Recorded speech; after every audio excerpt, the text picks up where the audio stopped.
বাংলাদেশ ও ভারতের দীর্ঘদিনের পরীক্ষিত ও ঘনিষ্ঠ কূটনৈতিক সম্পর্ক বর্তমানে এক নজিরবিহীন টানাপোড়েনের মধ্য দিয়ে যাচ্ছে। সাম্প্রতিক সময়ে ঘটে যাওয়া কিছু সহিংস ঘটনার প্রেক্ষাপটে দুই প্রতিবেশীর মধ্যকার অবিশ্বাসের দেয়াল আরও ঘনীভূত হয়েছে।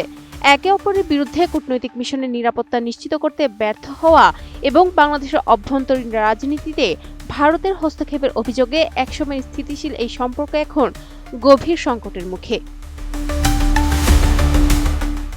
টানা ১৬ মাসের উত্তেজনার মধ্যে সম্প্রতি নতুন করে উত্তেজনা বাড়িয়েছে ওসমান হাদির মৃত্যু এবং বাংলাদেশের ধর্মীয় অবমাননার অভিযোগে সংখ্যালঘু সম্প্রদায়ের এক ব্যক্তিকে নৃশংসভাবে হত্যার ভিডিও সামাজিক যোগাযোগ মাধ্যমে ছড়িয়ে পড়ার পর ওসমান হাদির হত্যাকাণ্ডের প্রধান সন্দেহভাজন ব্যক্তি ভারতে পালিয়ে গেছে এমন খবরকে কেন্দ্র করে একদিকে বাংলাদেশে ভারত বিরোধিতা চরমে, অন্যদিকে বাংলাদেশের হিন্দু যুবক হত্যার ঘটনাকে কেন্দ্র করে ভারতের হিন্দু জাতীয়তাবাদী গোষ্ঠীগুলো তীব্র বিক্ষোভে ফেটে পড়ে।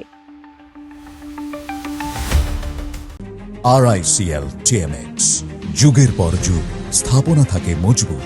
বিবিসি বাংলার প্রতিবেদন বলছে, বাংলাদেশে গত বছর গণঅভ্যুত্থানে ক্ষমতাচ্যুত সরকারের ১৫ বছরের শাসনামলে ভারতের প্রভাব নিয়ে যে অসন্তোষ ছিল, সাবেক প্রধানমন্ত্রীর ভারতে পালিয়ে যাওয়ার পর তা আরও বেড়েছে।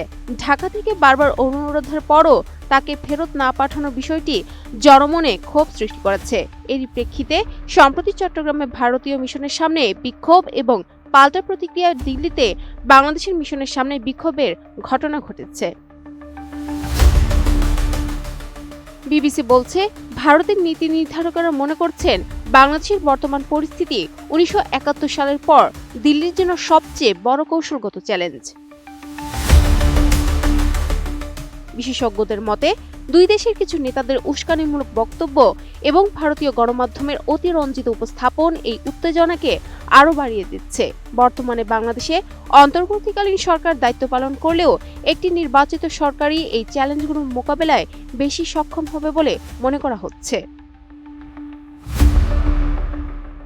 রাজনৈতিক বিশ্লেষকরা বলছেন, আগামী ফেব্রুয়ারিতে নির্বাচন হওয়ার কথা থাকলেও ততদিন পর্যন্ত অস্থিরতা রোধ করাই হবে প্রধান পরীক্ষা। দুই প্রতিবেশী দেশের একে অপরের নির্ভরশীলতা অস্বীকার করার সুযোগ নেই, তাই রাজপথের ক্ষোভ যেন দীর্ঘস্থায়ী কূটনৈতিক ফাটল না ধরায় সেদিকেই নজর দেওয়া জরুরি বলে মনে করছেন তারা। Sadia Siddika, ATN news.